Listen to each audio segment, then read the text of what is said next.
हुँ, आज उसको जितनी गालियाँ पड़ रही हैं और पीटीआई हुँ, वाले दे रहे हैं, हुँ, माजी में इसकी मिसाल किसी भी आर्मी चीफ पे नहीं मिलती। नहीं आप लोग को शर्म नहीं आती इन लोगों को हुँ, कि ये एस्टेब्लिशमेंट से 20 सीटें मांग रहे होते हैं। हज़ारों हुँ, लोग निकले और उन्होंने किस तरीके से डायरेक्टली और इनडायरेक्टली आर्म हुँ। फोर्स के टॉप लेवल को निशाना बनाया। बहस होगी पाकिस्तान और अमेरिका से जुड़े इश्यूज पर। शामिल होंगी नेशनल और इंटरनेशनल खबरें। बात होगी दुनिया के बदलते हालात और बदलती सियासत पर। बनेंगी सेलिब्रिटीज इस प्रोग्राम का हिस्सा और दिए जाएंगे जवाबात अहम सवालों के। Program Pakistan to America with Shaila Khan, capital TV, Washington.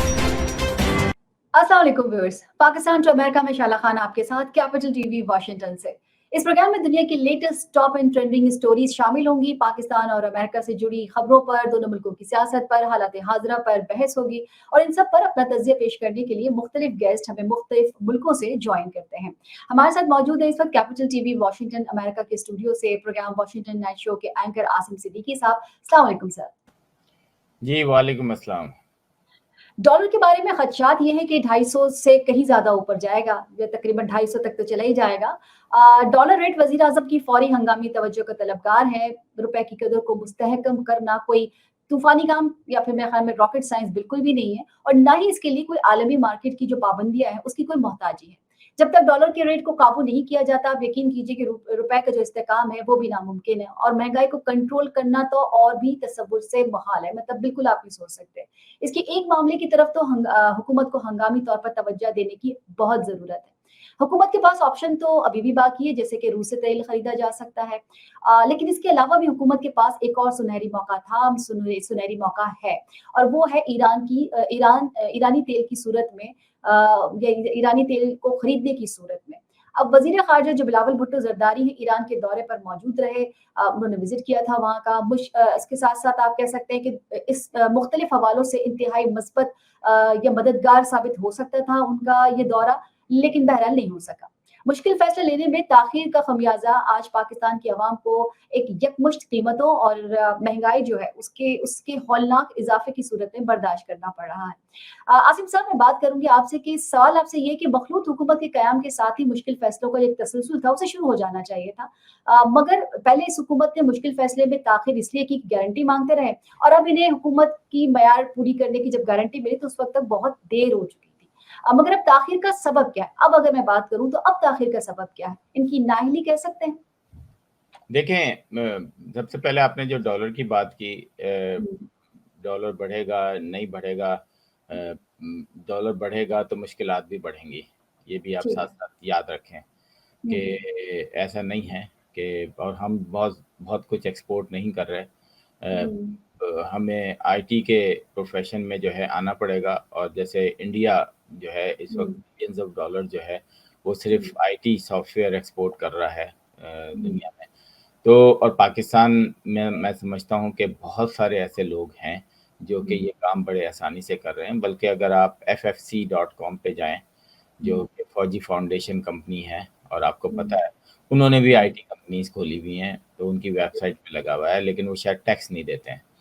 तो अच्छा। ये जो पाकिस्तान की जो बड़ी 100 कुछ कंपनीज़ हैं, इनको टैक्स फ्रेम में लेकर आए। इमरान खान ने शायद इनको भी टैक्स फ्री कर दिया है। हाँ, पाकिस्तान की हर कंपनी जो है, हुँ, हर वो टैक्स फ्रेम में होनी चाहिए, चाहे वो फ़ौज चलाए। आप फ़ौज को वापस कर दें उनका टैक्स, लेकिन उसे उनको टैक्स ज़रूर देना है।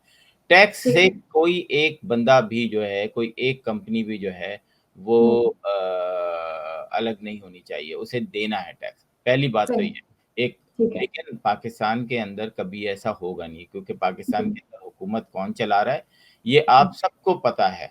किस हुँ, तरीके से एक हुकूमत जो कि बाकायदा तौर पे लेकर आई गई। हुँ, बाकायदा तौर पे कहते हैं कि 2018 में इलेक्शन हुआ, उसमें हुँ, इंटरफेरेंस भी थी, और इमरान हुँ, खान को साबुन की दीवार पे लाया गया 4 या 5 वोटों से, हुँ, के ऊपर हुँ, के डिफरेंस से, हुँ, ताकि किसी भी जमात को चाहे वो MQ हो, बाब हो और दूसरी जमातें हों, को खट से इशारा मिले और वो वहाँ से निकलें और हुकूमत गिरा दी जाए। ठीक है। लेकिन 1.5 साल पहले एकदम उनको ख़्याल आया कि नहीं, ये तो हमने गलत फ़ैसला कर दिया इमरान खान को लाने के लिए, ठीक है। क्योंकि अब इमरान खान तो हमारी जड़ें पकड़ रहा है। उसको पता चल गया है कि ये पाकिस्तान तरक्की क्यों नहीं कर रहा। ये तो गड़बड़ हो गई है। उन्होंने बाकी बकौल लोगों के जी वो दिमाग में बिठा दिया है, चोरों को जमा किया, 11 जमातों को जमा किया। उन्होंने कहा जनाब देखें, अब मुल्क तो आपके हाथ में, हमारा तो रोटी खत्म हो जाएगी, हमारी अय्याशियाँ खत्म हो जाएँगी, अब आप आ जाएँ। हम आपको पूरा सपोर्ट करेंगे। ये अमेरिकन रेजीम और ये सारी चीज़ें तो बहुत बाद में आपने उसको वो बनाया और उसके बाद बनाने के बाद फिर आपने गायब भी कर दिया, क्योंकि आपको पता है कि ऐसी कोई हरकत नहीं हुई है, कोई ऐसी बात नहीं है। सही। तो पहले भी फ़ौज के फैसले जो है दुनिया में कौन करता था? वो इमरान खान कहते थे कि 20,000 लोग निकल आएँ तो फ़ौजी जनरल का पेशाब निकल आता है माज़रत के साथ। ये अल्फाज़ थे आपके।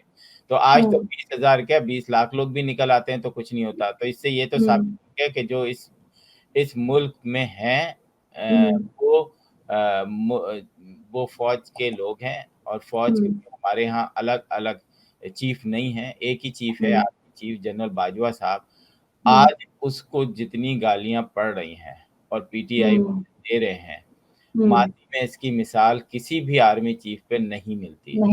और उसकी वजह ये है कि आज वो खुल के एक्सपोज़ हो गए हैं कि इस मुल्क को चलाने के लिए वो क्या कुछ नहीं कर सकते। वो हुकूमत ला भी सकते हैं, हुकूमत गिरा भी सकते हैं और माज़ी में ऐसी बहुत सारी मिसालें आपको मिलेंगी कि वो हुकूमत लाए भी, गिराया भी और अपनी मर्ज़ी से जो है वो हुकूमत पाकिस्तान पे ही नहीं करते हैं।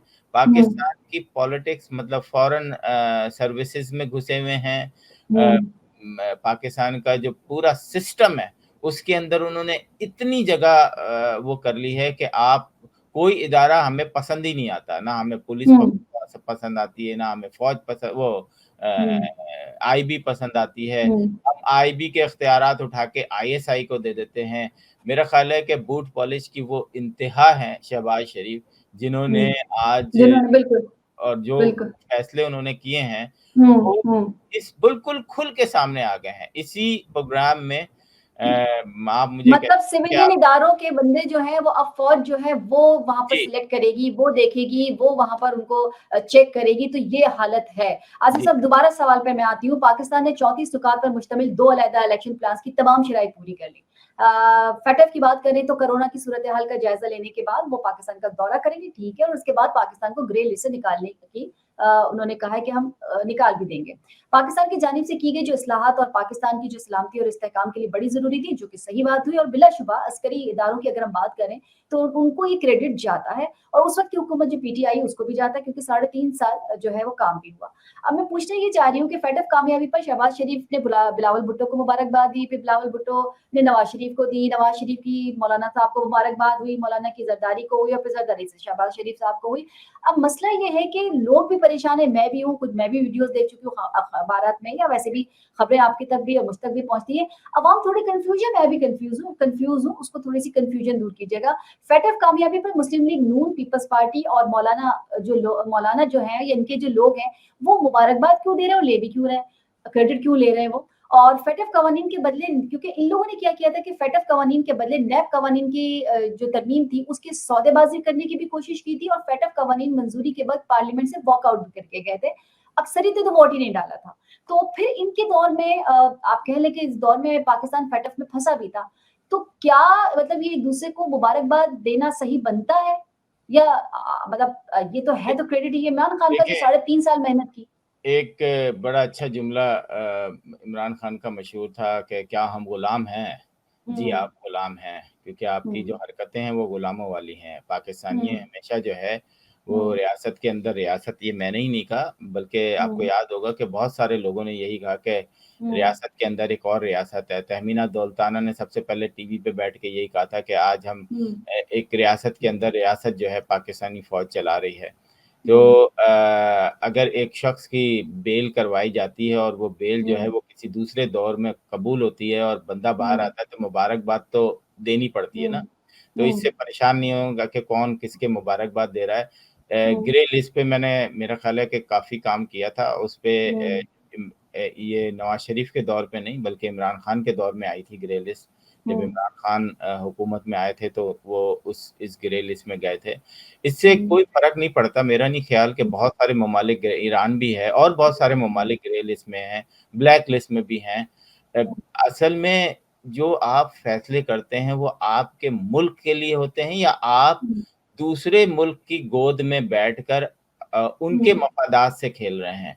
पाकिस्तान की बदकिस्मती ये है कि पाकिस्तान में जो भी फैसले होते हैं वो अपने मुल्क की मफादात में नहीं होते, वो दूसरे मुल्क, कभी हम चाइना को क्रेडिट देने लगते हैं, कभी हम अमेरिका को देने लगते हैं, कभी हम एकदम जाके जो है सबको पीछे छोड़ के और जाके बैठ जाते हैं, रशिया की गोद में बैठ जाते हैं। फिर वो एक बहुत बड़ा क्वेश्चन मार्क शुरू हो जाता है। अभी यहाँ पर एक व्हाइट हाउस के उस पे सवाल पूछा गया था ब्रीफिंग पे कि पाकिस्तानी जर्नलिस्ट ने पूछा था कि जी इंडिया तो जो है वो तो रशिया से सब कुछ लेता है तो उस पे तो किसी को एतराज़ नहीं होता। तो बड़ा अच्छा उन्होंने जवाब दिया कि इंडिया और रशिया का आज का वो नहीं है, कई देखिए उसका है, कई साल मतलब 40, 50, 60 साल से भी ज़्यादा जो है उनका रशिया के साथ ताल्लुकात हैं।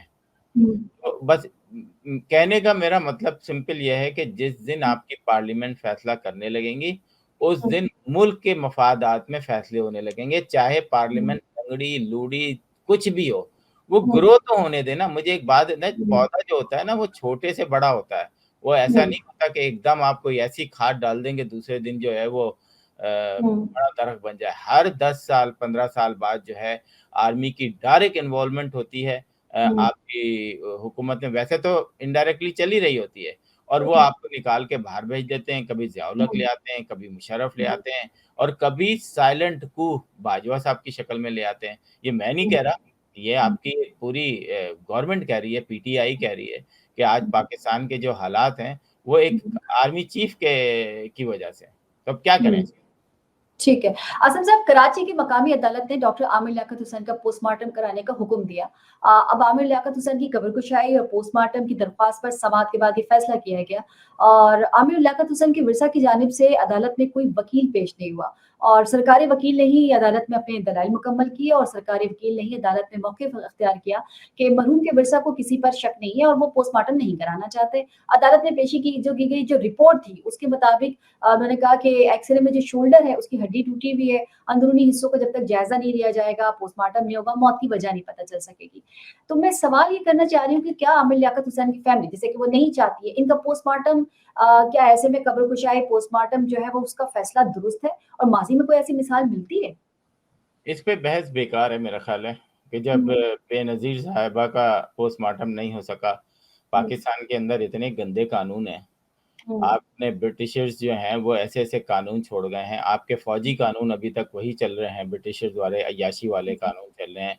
जजेस की जो छुट्टियाँ होती हैं 3-3 महीने जो कि वो समुद्री जहाज़ से वो करने जाते थे, तो हम तो गुलाम हैं। मैं इस पे क्या बहस करूँ? मुझे मेरा नहीं ख़्याल कि इस पे हमें बहस करना चाहिए कि आमिर लियाकत का वो सही है। हमारी रियासत इतनी कमज़ोर है, हमारी रियासत दूसरे मुल्कों की गोद में बैठ के खेल रही है। हमारी रियासत हमें लगता ही नहीं, या आपको लगता है पाकिस्तान की फ़ौज है? मुझे तो नहीं लगता, मुझे तो लगता है ब्रिटिशर्स अभी तक बैठ के एक ख़ास, मुझे एक बात बता देना कि ईस्ट इंडिया कंपनी के जो ऊपरी जनरल बैठे होते थे, नीचे नीचे कौन होते थे? नीचे यही होते थे ना हिंदुस्तानी, चाहे वो मुसलमान हो, चाहे वो हिंदू हो, चाहे वो सिख हों। जब आपको पर फायरिंग करनी होती थी तो कोई वहाँ से गोरों को तो लाके नहीं, फायरिंग तो आपको यही करते थे ना, पाकिस्तान वही अंदर के लोग होते थे। यही होते थे ना, तो कानून अभी भी उन्हीं का चल रहा है, आप माने या नहीं माने। आप जनरलों की अय्याशियाँ देख लें, आपको तो अभी पता चल गया, ये जो आके जो एक्स आर्मी के लोग हैं, इन्होंने बता दिया है कि हम क्या करते रहे तुम्हारे साथ। ये तो खुली किताब है जिसपे क्या कुछ नहीं हुआ इनके साथ, इनकी तो पेंशन असम बंद साहब, हुई। अगर फर्ज करें मैं मान लूँ ये पोस्टमार्टम भी हो गया, कातिल का जो है वो सुराग भी लग गया, बड़ी अच्छी इन्वेस्टिगेशन हो गई, हालाँकि मैं देखूँ तो कितने सारे ऐसे केसेज़ हैं जिनका सुराग भी नहीं लग सका है। तो क्या कातिल अगर बड़ा सर-रसूख वाला निकल आया, किसी बड़े बंदे का, किसी बड़े शख्स का, किसी सियासी पार्टी का वो बंदा निकल आया, सिंध की तो बात मैं आपको कर ही रही हूँ, तो ऐसे में क्या पुलिस जसारत कर सकेगी उसे पकड़ने की? जितनी एफिशिएंसी वो दिखा रही है कि हमें ये पोस्टमार्टम कराना है, क्या उस बंदे पे हाथ डाला जाएगा? क्या इससे पहले बेनज़ीर साहिबा के कातिल पकड़े गए, लियाकत अली खान के पकड़े गए, अमजद साबरी साहब के पकड़े गए। तो क्या पुलिस ये कर लेगी? उसे अंदाज़ा है कि हकीम मैं ये सिर्फ़ हकीम पोस्टमार्टम की सईद हद तक ही है। हकीम सईद के हकीम सईद बहुत बड़े-बड़े कुछ नाम नहीं हैं। होने वाला, कुछ नहीं होने वाला। मैं आपको बताऊँ ये सिर्फ़ डराने के लिए होता है। जब किसी हुँ, पार्टी को आपने डराना होता है कि जी हम तो साबित कर देंगे कोर्ट में क्योंकि जज भी हुँ, हमारे हैं, कि जी हुँ, आप ही के बंदे आए थे और पीपल्स पार्टी के ऐसे राज़ सॉरी हुँ, पीटीआई के ऐसे राज़ अफ़शौं। हुँ, और भाई वे पीटीआई के साथ-साथ फिर हो सकता है आमिर लियाकत ये भी बता देते कि उनके जनरल कर्नल से कितने वो थे। हुँ, हमारा अब ये हाल है हुँ, कि टीवी का एंकर जो है ना, उसको हुँ, खबरें जो है ना, कोई या तो रिटायर आर्मी का ऑफिसर या वर्किंग ऑफिसर, वो हुँ, हिडन तरीके से बता रहा होता है। वो हुँ, ऐसे अंदरूनी खबरें होती हैं कि आप सुने और आप उससे पूछें तुम्हारी औकात 2 कौड़ी की नहीं है, ये इतनी इम्पोर्टेंट खबर तुम्हें दी किसने? हुँ, आज मुझे जीएचक्यू के अंदर के कमरे की खबर है मैं चलाता हूँ, तो लोग मुझसे पूछेंगे ना कि हुँ, भाई तुम ना पाकिस्तान में रहते हो, तुम हुँ। तुम्हें कैसे पता? तुम्हें कैसे तुम्हें पता? कैसे तो इसका पता? हुँ। मतलब है कि मैं किसी की गाइडलाइन ले रहा हूँ। सोर्स, मैं अपनी तो सोर्स नहीं बताऊँगा, हमारी सोर्स है, सोर्स का नाम नहीं पूछ सकते सोर्स आप। पाकिस्तान यही में तो है भी ना कि जो सोर्स बॉर्डर पे लड़ने चाहिए, जो हाँ, बॉर्डर पे होने चाहिए, वो हाँ, आके सोर्स फराहम कर रहे हैं न्यूज़ का। हाँ, आईएसपीआर अपना एक पैरेलल चैनल खोल लेता है, जो हुँ, कि पाकिस्तान का पीटीवी मौजूद है। हुँ, पाकिस्तान वो पीटीवी गवर्नमेंट का है। मौजूद है ना, एक हाँ, हाँ, ठीक है। अगर आपने अरबों रुपए ड्रामों में लगाने हैं, करोड़ों रुपए ड्रामों में लगाने हैं, तो आप हुँ, पीटीवी को सपोर्ट करें ना, अपने टीवी हुँ, चैनल को सपोर्ट करें ना। आप हुँ, प्राइवेट चैनल्स को क्यों सपोर्ट करते हैं? आप जियो को क्यों हुँ, करते हैं? आप एयरवाई को क्यों हुँ, करते हैं? लेकिन हुँ, इनसे पूछे कौन? मसला हुँ। ये है कि इनसे सवाल नहीं पूछे कर कौन? ये सकते। अब्बाजान बने पाकिस्तान हुए में हैं। सवाल नहीं कर सकते ना, सवाल नहीं कर सकते। अब बिल्कुल। मैं अगर आपको इमरान खान की बताती हूँ कि इमरान खान ने गुज़िश्ता दिनों एक वीडियो अब आपको वीडियो पैगाम तो 19 कल दिया था उन्होंने, परसों दिया था उन्होंने। एहतजाज की कॉल दी और उसके बाद उन्होंने वीडियो लिंक के ज़रिए लोगों को कहा कि जी सड़कों पे निकल आए, फिर एहतजाज हुआ और वो उसी पे हुआ जो कि अमूमन ज़ाहिर है ऑपोज़िशन करती है। पेट्रोल और मसनूआत जो थी उसकी कीमतें बढ़ी हैं, हालिया इज़ाफ़ा जो हुआ है। अब पाकिस्तान भर में बड़े पैमाने पर शदीद एहतजाज भी हुआ, जैसे कि हमेशा होता है, वो निकाल लेते हैं कुछ ना कुछ लोगों को तो। लेकिन इस दफ़ा जो एहतजाज हुआ था उसमें साबका जो एहतजाज था उसमें एक बड़ा वाज़ेह फ़र्क ये था कि एहतजाजी मुज़ाहिरीन ने अपने नारों और प्ले कार्ड्स के ज़रिए हुकूमत के अलावा जो न्यूट्रल्स है पाकिस्तान में तो अब यही टर्मिनोलॉजी जो है यूज़ की जा रही है, न्यूट्रल्स के खिलाफ भी सख्त रिएक्शन देखने में आया। सवाल मैं आपसे ये कह रही हूँ कि इमरान खान से बैकडोर राब्ते इलेक्शन की राह को हमवार कर रहे हैं, क्या ये सही है बात? और मौजूदा माशी बहरान का हल अगर मैं पूछूँ, तो क्या वो इलेक्शन में है या अगर ये हुकूमत का तसलसल है तो उसमें है? क्योंकि बड़े ज़ोर-शोर से हर दफ़ा बात की जाती है कि जी इलेक्शन हो जाए तो ज़्यादा अच्छा है। तो पहले तो मुझे ये बताइए कि क्या वाक़ई बैकडोर राब्ते हो रहे हैं इमरान खान के देखिए फौज से एक जिस बात तरह से ये हमारा प्रोग्राम अब रिकॉर्ड हो जाएगा और माज़ी का हिस्सा भी बन जाएगा। Imran Khan is finished, done, no ठीक है। मोर इमरान खान। हुँ, कोई भी एस्टेब्लिशमेंट इतने स्ट्रॉन्ग कैंडिडेट को कभी भी हुँ, दोबारा मुतारफ़ नहीं कराएगी, ये बात ठीक है, याद रखें। ठीक है। क्योंकि उनको अपने लाले पड़ जाएँगे, हुँ, उनको अपनी मुसीबत पड़ जाएगी कि अगर हम इमरान खान को दोबारा लेकर आते हैं, तो हुँ, फिर आपको 15,000 अरब रुपए नहीं मिलेंगे। हुँ, हो सकता है आपको 4,000 अरब मिलें, आपकी हुँ, आर्मी को जो है वो 6-8 लाख से जो है वो 3 ठीक है, लाख कर दी जाए। आपको ठीक है, जो रिटायर लोग हैं उनके नंबर्स ऑटोमैटिकली कम हों क्योंकि हुँ, हमें नहीं पता कि कौन किसको कब कितने पैसे दे रहा है। ठीक है। तो कभी भी इमरान खान का चैप्टर क्लोज़ हो चुका है। येस, अच्छा, अच्छा हाँ, हाँ, कहिए, कहिए बिल्कुल। अब बूट पॉलिशों का वो है। बूट अच्छा, पॉलिश जो हैं वो नवाज़ शरीफ को मैं अभी तो कुछ नहीं कहूँगा क्योंकि वो हुकूमत में नहीं है, शहबाज़ शरीफ हैं। माज़ी हुँ, में भी ये बूट पॉलिशें ही मशहूर थे। आज हुँ, भी जो है इनके फ़ैसले, इनकी चीज़ें लगता है कि पूरा झुकाव उसी तरफ है। ठीक तो है। ये और पंजाब के हर दूसरा घर जो है पाकिस्तान आर्मी का कोई ना कोई फ़र्द जो है हुँ, उसमें आर्मी में मौजूद है। तो ठीक ये है। उन्हीं को लेके चलेंगे, उन्हीं के हुँ, साथ जरदारी साहब जो हैं वो कहेंगे बाबा मुझे सिंध दे दो, बस मुझे सिंध चाहिए। नहीं, अभी वो तो उन्होंने मांगी है 20 के करीब, 20 या 30 के करीब उन्होंने सीटें जो है वो एस्टैब्लिशमेंट से मांगी है। जाहिर है जो उनको लेकर आए कि जी आप हैरत मुझे होती दे है, दिए। आप लोग को शर्म नहीं आती इन लोगों को कि ये एस्टेब्लिशमेंट से 20 सीटें मांग रहे होते हैं। बस मतलब ये फिर मेरे मुंह से सर उनको शर्म क्यों आएगी? अब देखिए इतनी सारी जब पूरी जमातें 11 की 11 जमातें एक साथ हैं, हुकूमत कर रही हैं। जरदारी साहब के पास एक भी सीट नहीं थी, सिंध की हुकूमत थी, कहाँ वो फेडरल में आ गए, तो वो और किससे माँगे? जब उनको लाने वाले यही लोग हैं, तो वो इन्हीं से माँगेंगे ना। अच्छा वो इमरान खान का हशर देख चुके हैं, इमरान खान का हशर देख चुके हैं कि अगर ज़रा-सा भी कुछ बोला, तो फिर वो बाहर हो जाएँगे। तो ये रिस्क कौन बस लेगा? इनको सिंध दे दो, उनको पंजाब दे दो, बलूचिस्तान का कुछ पता नहीं है, फाटा जो लेकिन है नहीं वो सर, लेकिन ये सर ये खबर भी है कि जो पीटीआई है उसमें 3 ग्रुप्स हैं। एक कहता है कि जी मफ़ाहमत की राह अख्तियार कर लीजिए एस्टैब्लिशमेंट से, एक कहता है कि जी मज़ाहमत की राह अख्तियार कर लीजिए और एक कहते हैं कि जी ज़रा न्यूट्रल रहना चाहिए 50-50 जहाँ आपका मतलब हो तो ज़रा आप आँखें भी दिखा दें और जहाँ मतलब हो तो आप ज़रा लेट भी जाएँ। तो कुछ इस तरह के 3 ग्रुप्स हैं, ऐसा ही है? देखें एक तो वो ग्रुप है हुँ, जो हमेशा फ़ौज का वफ़ादार रहा है, वो अमेरिका में भी बहुत है, वाशिंगटन हुँ, में भी बहुत है ठीक है। और वो अमेरिका जब भी एक जमात के खिलाफ दूसरी जब यहाँ पर व्हाइट हाउस के सामने प्रोटेस्ट होते थे, तो बाकायदा एक हुँ, ग्रुप ला के बिठाया जाता था कि जनाब इसके खिलाफ निकालो, इसके खिलाफ और वही लोग नून में थे, वही ठीक है। लोग काफ में थे, वही लोग जो है वो हुँ, पीटीआई में आए हैं। ये हुँ, मफ़ाद परस्त ग्रुप है। ये हुँ, कुछ लोग हैं जो कि मफ़ाद परस्त ग्रुप है, जो कि सिर्फ़ फ़ौजियों के साथ और वो फ़ौजी उनको क्या देते हैं वल्लाह आलम हुँ, वो अमेरिकन सिटीज़न हैं, अमेरिका में हुँ, रहते हैं, अमेरिका में खाते हैं, लेकिन हुँ, पाकिस्तानी फ़ौज के साथ उनकी बड़ी हमदर्दी है। मैंने ठीक है। कई आर्टिकल भी इस पे लिखे थे जब मुस्लिम लीग हुँ, नून का, पीपल्स पार्टी का, एमक्यूएम हुँ, का पीटीआई का जब प्रोटेस्ट हुँ, होते हैं तो हमें पता चल जाता है कि कौन किस कहाँ के बैनर छप के आ रहे हैं, कौन फैसिलिटेट कर रहा है। तो ये सारा सिर्फ़ उन जगहों पर होता है जहाँ एम्बेसीज़ या कॉन्सल जनरल के ऑफ़िसेज़ हों। बाकी हुँ, सुकून से रहते हैं, बाकी पाकिस्तानी कम्युनिटी को कोई परेशानी नहीं है।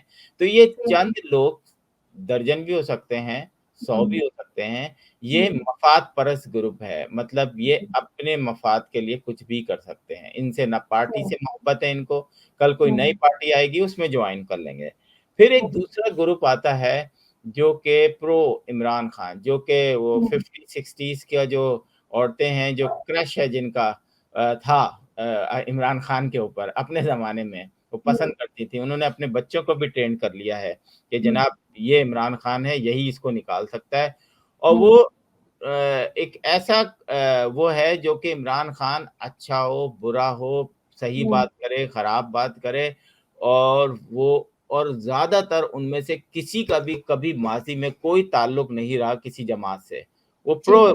बिल्कुल इमरान खान है और वो हुँ, हर तरीके से इमरान खान के साथ चल रहे हैं। ठीक है। एक और से ऐसा ग्रुप इन्हीं में से एक ऐसा ग्रुप निकला है, हुँ, जो तीसरा ग्रुप हम कहते हैं जिसने हुँ, आर्मी के खिलाफ एक्शन लिया है। उनको हुँ, सख्त नाराज़ हैं वो, जो हुँ, इस तरीके से उनको निकाला गया है। वो हुँ, कहते हैं हम एक इलेक्टेड गवर्नमेंट थे और हमें इस तरह बाहर निकाल के फेंक दिया। हम इस हुँ, आर्मी को नहीं छोड़ेंगे, हम भी इस बाजवा को नहीं छोड़ेंगे। हुँ, पाकिस्तान की तारीख में आज तक हुँ, हुँ, कभी भी आर्मी चीफ को इतनी गालियाँ नहीं पड़ी जितनी पीटीआई के इस ग्रुप ने दी हैं और सही। उसमें रिटायर ऑफिसर शामिल हैं, रिटायर ऑफिसर्स की बीवियाँ शामिल हैं और हुँ, वो सोशल मीडिया चाहे वो यूट्यूब हो, ट्विटर हुँ, स्पेसेस हो, फेसबुक हो, फुल इस्तेमाल कर रही हैं और एक ऐसी नफ़रत पाक फ़ौज के खिलाफ जो है, वो है हुँ, उनकी जनरल्स के खिलाफ है और हुँ, कहीं-कहीं वो बिल्कुल सही नज़र आते हैं और कहीं-कहीं वो पाकिस्तान के इस हसास इदारे के अंदर जिस तरह काम होता है, वो भी हमें बता हुँ, रहे होते हैं कि जी इस तरह होता है, वो इदारे इस तरह हमारे साथ कर रहे हैं जो कि उनको नहीं बताना चाहिए और हुँ, आपको याद होगा कि माज़ी में अभी थोड़े अरसे पहले ही लोगों की पेंशन्स भी रुकी हैं, लोगों को पकड़ने के लिए घर पे छापे भी मारे गए हैं और कुछ लोग हुँ, रातों-रात जो है पाकिस्तान से निकल गए, जो कि आर्मी हुँ, के मेजर, कर्नल, ब्रिगेडियर के ओहदे तक थे। तो ये भी एक नई चीज़ है और मेरा ख्याल है कि क्रेडिट ये वाला जो क्रेडिट है गोज़ टू इमरान खान कि उसने लोगों को कम से कम ये बता दिया है कि पाकिस्तान के कुछ जनरल जो हैं, वो पाकिस्तान के खिलाफ ही काम कर रहे होते हैं, वो पाकिस्तान के साथ नहीं होते।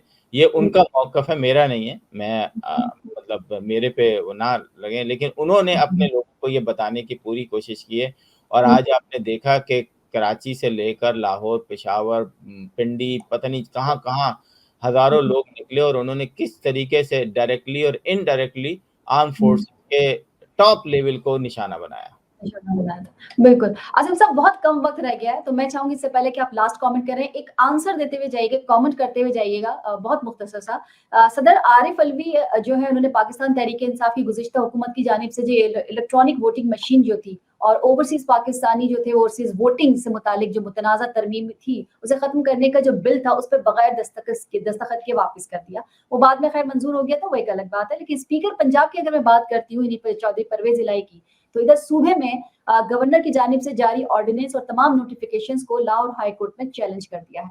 ऑर्डिनेंस से सेक्रेटरी असेंबली के इख्तियारात महदूद करके जो एक इजलास नोटिफाई या डी नोटिफाई करने का इख्तियार जो सेक्रेटरी कानून को दिया गया था, वो भी कहते हैं कि आइन के खिलाफ वर्जी है। सिर्फ पूछना मैं ये चाह रही हूँ कि इस वक्त वफाक और सूबा पंजाब में घमसान की कानूनी जंग जारी है, फातेह कौन होगा इसमें से?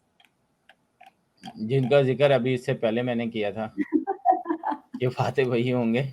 देखिए, जो फातेह होने के लिए आए हैं ना, जिन्होंने क़यामत तक पाकिस्तान को रखने का वादा लोगों के दिलों में दिलवाया है, जो और ये साथ-साथ कहने के साथ कहते हैं पाकिस्तान को जो है वो खतरा है, हमें पैसे दो। पाकिस्तान को खतरा है, हमने ये जहाज़ खरीदना है, हमने ये मिसाइल खरीदना है, हमने ये करना है, हमने वो करना है, हमने पोलो ग्राउंड बनाने हैं, हमने गोल्फ कोर्सेज़ बनाने हैं, हमने डीएचए बनाने हैं, हमने अस्करी बनाने हैं, हमने वो प्राइवेट कंपनीज़ और ऑर्गेनाइज़ेशन बनाने हैं। तो बिल्कुल फैसले वहीं से आते हैं। अब तो सबको पता है, मैं क्या बोलूँ अब तो देखें मैं इसी प्रोग्राम में जब कहता था तो कुछ लोग जो मेज़बान होते थे वो कहते थे, यार आसिम साहब आप क्या बात कर रहे हैं, आप हमें मरवाएँगे। अब तो सब यही कह रहे हैं। मैं तो बिल्कुल मतलब बाइज़्ज़त बरी हो गया। मैंने तो कभी इतने गंदे अल्फाज इस्तेमाल नहीं किए जो आजकल लोग खुद पाकिस्तान के अंदर बिल्कुल, बिल्कुल सही कहा आपने। आपने इस दफ़ा मैंने आपको इसीलिए कहा था कि इस दफ़ा क्या आपने अगर प्ले कार्ड देखे हो, चलिए वो प्ले कार्ड से छोड़ दीजिए, आप यूट्यूब उठा के देख लीजिए, आप ट्विटर उठा के देख लीजिए, आप फेसबुक उठा के देख लीजिए, सोशल मीडिया पे उठा के देख लो, जैसे आप कह रहे हैं टीवी हो, किसी जगह हो, इवन कि आम किसी को उठा के पूछ लें, तो वो जिस तरह के सवालात के जवाबात देता है, जिस तरह के नाम से वो मुखातिब करता है, वो भी बड़ी तकलीफ है। इस पे एक कर्नल साहब थे, उन्होंने मुझे कहा तू पाकिस्तान आ, मैं देखूँगा। ये ऐसे अल्फाज थे उनके। तो मैंने उनसे यही कहा कि यार मतलब आप जो पाकिस्तान में जाएगा आप फिर बदला लोगे क्या? तो क्योंकि मैंने क्रिटिसाइज़ किया था कि भाई एस्टेब्लिशमेंट को ये नहीं करना चाहिए और वो उस वक़्त मुहिब्बे वतन पाकिस्तानी थे। अभी वही शख्स जो हैं वो मुल्क से भाग गए हैं क्योंकि उन्होंने एस्टेब्लिशमेंट के खिलाफ बहुत सारी बातें की, आर्मी के खिलाफ बहुत सारे बातें की। तो अब मुझे बताएं ना कि वो कहते हैं ना घर को आग लगी घर के चिराग से, तो वो जिस चीज के लिए मुझे मार रहे थे आज खुद इसी में फंस गए हैं। तो उनको पता चला कि अच्छा ये तो बोलना ही नहीं चाहिए था, कुछ अल्फाज पाकिस्तान के अंदर नहीं बोलने चाहिए। तो आज उनको ये अंदाजा हो गया, तो हमारी सफोई में आके खड़े हो गए। चलिए आपकी दोस्ती हो गई उनसे? नहीं दोस्ती क्या हुई, वो ऐसे लोग हम ख्याल तो हुए, कम से कम देखिए ऐसे लोग कभी दोस्ती के वो नहीं होते जो कि सही को सही ना कहें। वो सिर्फ देखें कि किस वक्त सही को सही कहना है। जब वक्त का तायुन आप खुद करें तो उसका मतलब है कि आप में प्रॉब्लम है, आप दोस्ती के काबिल नहीं है। सही। Thank you so very much Asim साहब, बहुत शुक्रिया, अपना कीमती वक्त आपने हमें दिया।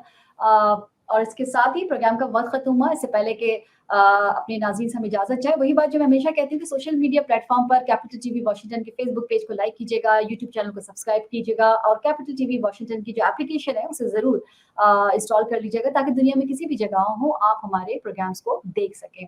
जिंदगी में वफा की तो इंशाल्लाह दोबारा आपसे मुलाकात होगी, तब तक के लिए शाला खान को इजाजत दीजिए। फी अमान अल्लाह। बहस होगी पाकिस्तान और अमेरिका से जुड़े इश्यूज पर, शामिल होंगी नेशनल और इंटरनेशनल खबरें, बात होगी दुनिया के बदलते हालात और बदलती सियासत पर। बनेंगी सेलिब्रिटीज इस प्रोग्राम का हिस्सा और दिए जाएंगे जवाबात अहम सवालों के। Program Pakistan to America with Shaila Khan, capital TV, Washington.